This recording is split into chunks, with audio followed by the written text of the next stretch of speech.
la difusión. Entonces yo también a través de la ventilación mecánica puedo plantear estrategias para generar un óptimo intercambio gaseoso, para generar apertura del alvéolo, para mejorar el contacto entre alvéolo y capilar y para que el oxígeno se difunda, para que tengamos un buen intercambio gaseoso, una buena entrada de oxígeno y una buena salida del dióxido de carbono. Entonces, directamente vamos a poder actuar sobre la ventilación, puedo controlar el aire que entra, el aire que sale y puedo controlar el intercambio gaseoso. Situaciones muy importantes para el paciente con COVID-19. El paciente con COVID-19 hace compromisos severos, sobre todo del intercambio gaseoso, sobre todo de la difusión. Entonces vamos a tener que aprender estrategias para mejorar el intercambio gaseoso. Eso es lo que vamos a tratar de hacer en este curso. Los otros 3 procesos fisiológicos, pues directamente no voy a poder intervenir porque a través de la ventilación mecánica no puedo optimizar la bomba cardíaca, por ejemplo, no puedo mejorar el inotropismo, no puedo mejorar la volemia, no puedo transfundir al paciente. Pero si yo tengo una adecuada ventilación y una adecuada difusión, pues voy a asegurar que este componente de transporte tenga buen oxígeno para llevarlo hacia la célula.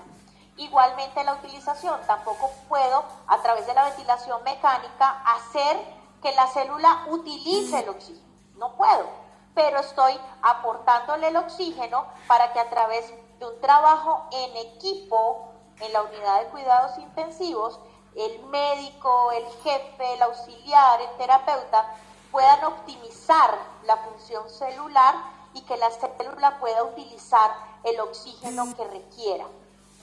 Y la regulación, pues tampoco a través de la ventilación mecánica puedo interferir en el control nervioso de la respiración. O sea que nos vamos a centrar principalmente en estos 2 procesos: ventilación, difusión, entrada y salida de aire, intercambio gaseoso. Procesos necesarios para entender entonces qué vamos a hacer con el ventilador mecánico en este tipo de pacientes. La siguiente diapositiva que están viendo, compañeros, es dejar claro la definición de la ventilación mecánica, ¿sí? Cuando hablamos de ventilación mecánica, debemos de tener muy claro qué es la ventilación mecánica, qué tipo de soporte nos brinda, nos ofrece, cuál es el objetivo de la ventilación mecánica y cuáles son los efectos positivos y los efectos no tan deseados de la ventilación mecánica, para que lo tengamos muy claro. Denme un segundito. Ok. Partimos del hecho de que nosotros, todos los seres humanos, respiramos por presión negativa, ¿sí? Cuando tomamos el aire, se activa el diafragma, genera un efecto de succión, alarga la cavidad torácica y genera una presión negativa, que es la que permite el ingreso del aire, ¿sí? O sea, nosotros respiramos fisiológicamente bajo un mecanismo de presión negativa. Pero cuando pongo al paciente en ventilación mecánica, le estoy administrando presión positiva. Esta administración de la presión positiva me lleva a pensar, ojo, si respiramos por presión negativa, normalmente la ventilación mecánica es administración de presión positiva, partimos del hecho de que este es un procedimiento antifisiológico. Si estoy llevando al paciente a que su caja torácica se mueva por mecanismos de presión positiva. Por eso es muy importante en las estrategias que uno plantea de ventilación mecánica que el paciente en posición ya sea asistida, ya sea espontánea, para que el diafragma trabaje un poco y no genere tanta atrofia, tanto efecto secundario por desacondicionamiento y por atrofia diafragmática. Entonces, clave es administración de presión positiva a la caja torácica, presión positiva al pulmón, para generar el proceso de ventilación. Otra cosa importante del concepto de la ventilación mecánica es que es un soporte transitorio. Debemos tratar de tener claro que ponemos la ventilación mecánica durante el tiempo que el paciente lo requiera, no menos y no más, ¿sí? No puedo ponerle un soporte inferior porque el paciente me va a volver a entrar en falla respiratoria, pero tampoco puedo pasarme de soporte, darle excesivamente soporte a la ventilación mecánica porque se va a atrofiar el paciente y se va a desacondicionar.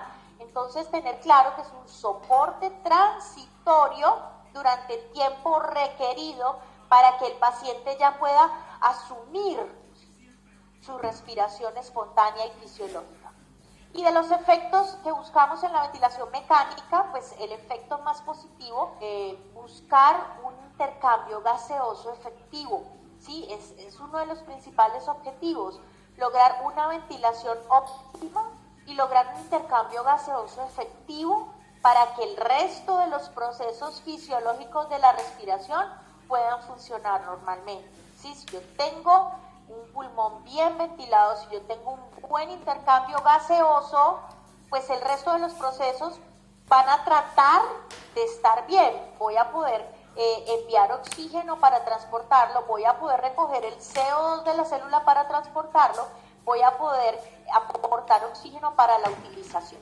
Entonces, entre los efectos positivos, una ventilación óptima con un intercambio gaseoso efectivo, y de los efectos no deseados, principalmente tenemos el aumento de la presión intratorácica, me disminuye el retorno venoso, y al disminuir el retorno venoso voy a afectar principalmente el componente cardiovascular. Entonces me va a tumbar la precarga, me va a tumbar el volumen de llenado, me va a tumbar la fracción de eyección, entonces voy a tener un impacto importante sobre el componente cardiovascular, principalmente. Entonces tenemos que ser muy precavidos cuando pongamos al paciente en ventilación mecánica, y tenemos que estar monitorizando constantemente los signos vitales, las constantes vitales, para saber qué impacto está teniendo la ventilación mecánica, sobre todo en el sistema cardiovascular.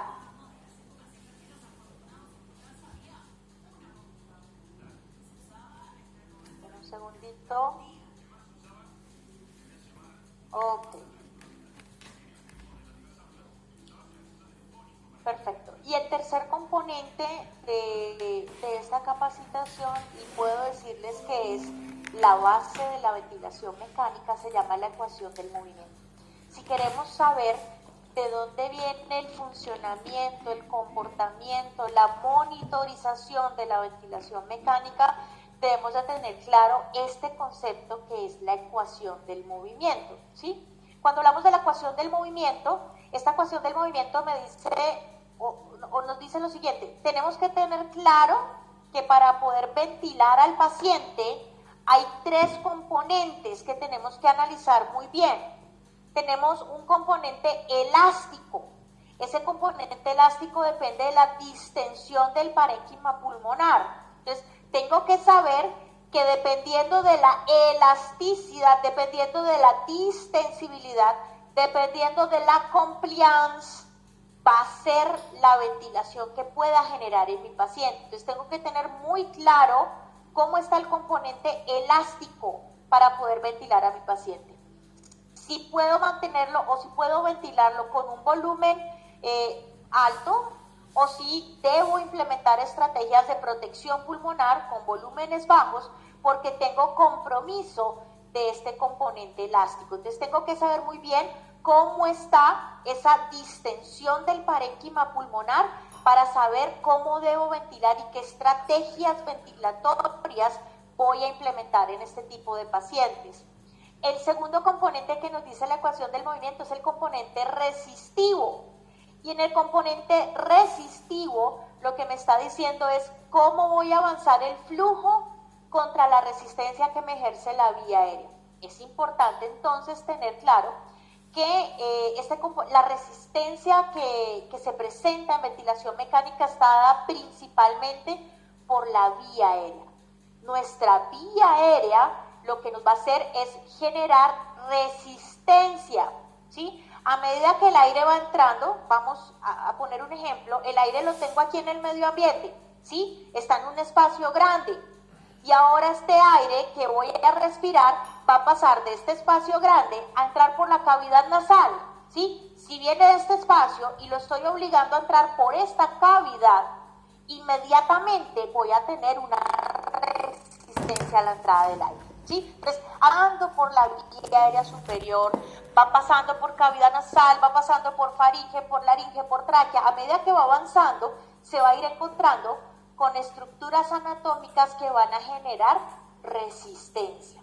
Esto es normalmente en una respiración normal, ¿sí? Pero si le añadimos al paciente que está intubado,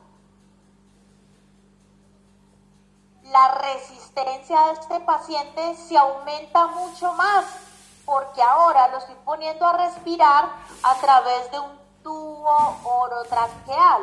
O sea que el aire debe entrar por el circuito, después meterse por el tubo orotraqueal, después ingresar a la vía aérea, y todo esto me va a generar aumento de la resistencia. O sea que debo de tener muy claro cómo debo hacer para vencer la resistencia de la vía aérea, poder avanzar el flujo y hacer que el volumen llegue hasta los alvéolos para generar una ventilación alveolar efectiva.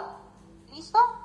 Y el tercer componente que nos plantea la ecuación del movimiento es el componente inercial. Y en el componente inercial hablamos de la aceleración del volumen en el parénquima pulmonar. O sea, después de que logramos vencer la resistencia y pudo entrar el flujo, pudo entrar el volumen, él por inercia se va acelerando y se va distribuyendo por todo el parénquima pulmonar. Entonces, tenemos claro que la ecuación del movimiento nos dice, ojo, para ventilar el paciente, para poner al paciente en ventilación mecánica, usted debe tener muy claro estos tres aspectos. ¿Cómo está el componente elástico? ¿Cómo está la distensión del parénquima pulmonar? ¿Cómo está el componente resistivo? ¿Cómo está la resistencia de la vía aérea? ¿El tubo orotraqueal es el adecuado? ¿Este tubo le está generando resistencia o no? ¿Cómo está el filtro del tubo orotraqueal o la nariz de camello? Por ejemplo, está llena de secreciones, está impregnada, está húmeda. Esa nariz de camello se va a volver un componente que aumente la resistencia de la vía aérea y vaya en contra del flujo que yo quiero ingresar para ventilar adecuadamente a mi paciente. ¿Listo? Y el componente inercial, en donde voy a poder, después de vencer la resistencia, pues que el volumen se distribuya por los pulmones. Entonces, eso hay que tenerlo en cuenta cuando vamos a ventilar a nuestros pacientes. No sé, creo que ya llevamos media hora. Ruma, por favor, si abrimos micrófonos para recibir preguntas.